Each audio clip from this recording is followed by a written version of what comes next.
அன்பர்களுக்கு வணக்கம்.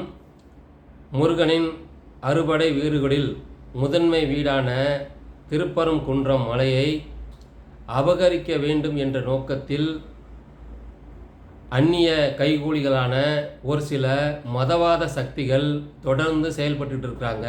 இது நம்ம எல்லாருக்குமே தெரியும். சமீபத்தில் பார்த்திங்கன்னாக்கா அங்கே சிக்கந்தர் மலைன்னு ஒன்று இருக்குது, அங்கே போய் நாங்கள் ஆடு பலி கொடுக்குறோம் அப்படின்னு சொல்லிட்டு கிளம்புனாங்க.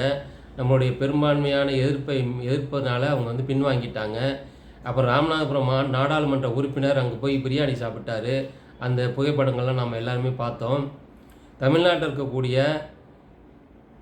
திராவிட மாடல் என்று சொல்லிக்கொள்ளக்கூடிய இந்து விரோத திமுக ஆட்சி அரசு இந்த இந்துக்களுக்கு எதிராக தன்னுடைய கூட்டணி கட்சிகளின் மூலம் நம்முடைய பண்பாட்டையும் கலாச்சாரத்தையும் வழிபாட்டு முறைகளையும் அழிப்பதற்கு திட்டமிட்டு தொடர்ந்து செயல்பட்டு இருக்காங்க. இது நம்ம எல்லாருக்குமே தெரியும். இதை முறியடிக்க வேண்டியது நம்ம ஒவ்வொருவரின் கடமை.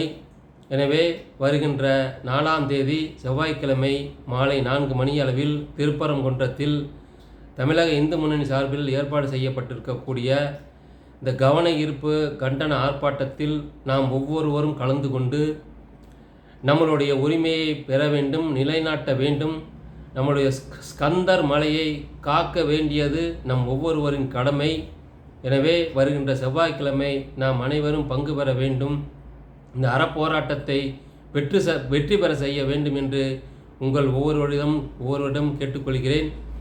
பல நூற்றாண்டு காலமாக அந்நிய சக்திகள் நம்மளுடைய அடையாளத்தை அழிப்பதற்கு முயற்சி செய்து கொண்டிருந்த போது தற்போதைய தமிழ்நாட்டில் ஆட்சி செய்து கொண்டிருக்கக்கூடிய இந்து விரோத திமுக ஆட்சியானது தொடர்ந்து நம்மளுடைய அடையாளங்களையும் வழிபாட்டு முறைகளையும் அழிப்பதற்கு முயற்சி செஞ்சுட்டு இருக்காங்க.